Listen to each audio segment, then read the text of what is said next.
I love getting requests from you guys on different topics you want me to cover and issues you want me to address. So please keep them coming. It makes my job easier trying to think of different videos to do every week. And today's request came from a Twitter direct message from Heidi. Heidi is a photographer and a filmmaker, and she wants to know how to build her brand. So this is what she wrote to me. She said, "I'm trying to learn how to market myself online as I want to sell my photos soon.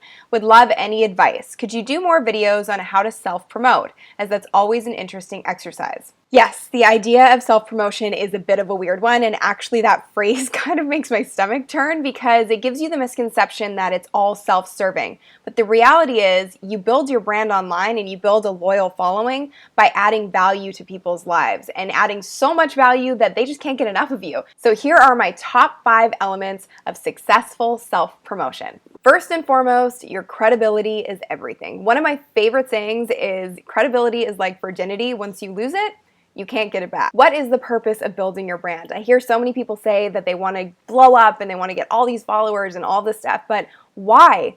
Why should people be following you? You need to get really, really clear on what your mission is behind your brand and then communicate that with every piece of content that you put out.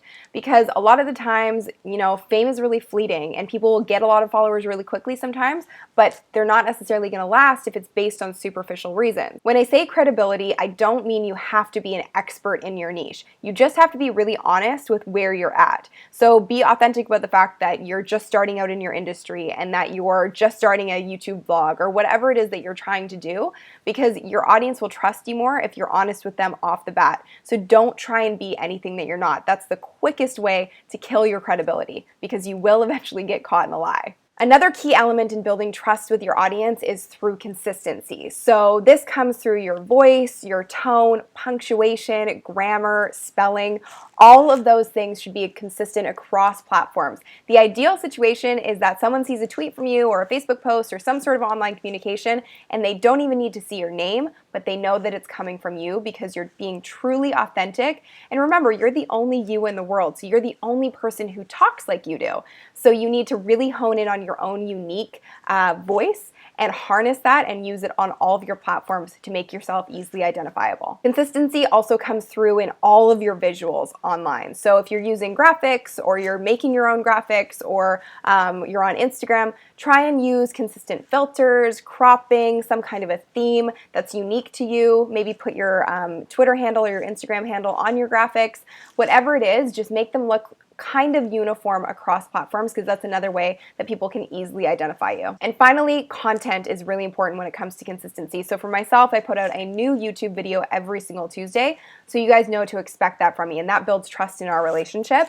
And so if you're a blogger or a vlogger or whatever kind of content it is that you put out, make sure that you're consistent with it. Even if you're just tweeting a couple times a week, make sure that you're at least putting out one new piece of content per day so that you're keeping your account active and people stay interested in your presence online. Next is collaboration. So I always say this, but if you're true to who you are and you're uniquely you, you don't have any competition because there isn't another you in the world. So if you see people with similar audiences or they're in the same niche and you're viewing them as competition, don't look at it that way. Look at them as opportunities to collaborate. Reach out to them, see if they want to do maybe a collaboration on a blog post together or a video together. Work together with them somehow, some way, and that's going to open you up to their audience and them up to your audience. So it extends both of your reach and it's mutually beneficial. And you don't always have to get something out of it either. Just support other people and they will support you eventually. So whether that means you need to promote somebody's work for them or somebody has a contest going on, or maybe you need to make a connection for somebody to someone that you know, just build relationships with people like you would offline. Help them out and don't expect anything in return, but eventually something will probably come back to you that will benefit your own business, your own brand, or your own life. You wouldn't walk up to somebody on the street and immediately say, "Hey, do you want to buy my ebook?" So don't do it online. That's not a real way of communicating with somebody. Make sure that you're adding value to other people's lives before you expect any value in return. Building your brand online is all about relationships, and the best way to create relationships is to actually have dialogues with people. So use tools where you can set up search streams like things like Hootsuite or TweetDeck or whatever tool that you may use, and use search streams to look for people who are talking about things in your niche and reach out to them before they have to find you. That's a great way to extend your reach almost immediately. And remember to respond to people and to retweet people's content and to favorite content and to actually engage with your followers, because that way you keep them engaged with your content, and it's a give and take relationship as opposed to you just having a monologue and talking at people. Fourth element of self-promotion is relevancy. So research, research, research. Figure out who exactly it is that you're trying to target and what they want to know and what kind of problems that they're trying to solve. And an easy way to do this is going to blogs in your industry or media publications and looking at the comment sections on Facebook or on the website itself and seeing what kind of issues people are having and what people want to talk more about, and then interjecting those in those conversations in a really natural way, or writing blog posts around them because you know that people are searching for those topics. So that's a great way to sort of reverse engineer your content to be really helpful and relevant to your audience. And this doesn't mean that you have to create all this content yourself. Every single day, take about 15 minutes and go through all of the leading publications in your niche and figure out what the top news stories of the day are, what people are talking about, and then schedule that content and links and articles and all of those things to go out on your own profiles on social media throughout the day. The final element, and probably the most important, is being humble. Please don't take yourself too seriously, and please don't call yourself an expert. Let your work do the talking for you. When you do really good work, people recognize that and they'll start calling you an expert, but try not to proclaim it yourself.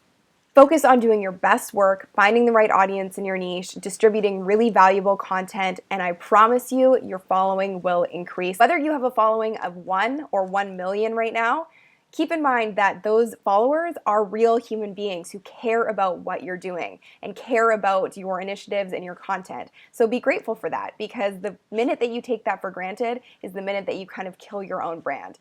Too much ego will kill your talent, and that's definitely the case when it comes to building your presence online. This is a really lengthy subject, and I'm sure I've just scratched the surface today, but if you want to dive a little deeper, 3 of my favorite books on this topic are Utility by Jay Baer, Jab, Jab, Jab, Right Hook by Gary Vaynerchuk, and Tribes by Seth Godin. I'll put links to those books in the About section below.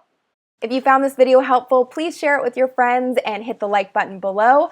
And make sure you subscribe because I post new video marketing and social media tutorials every single Tuesday. If you have a request for a video like Heidi did on this one, please let me know in the comments section below. Thank you so much for watching, and I'll see you guys next time.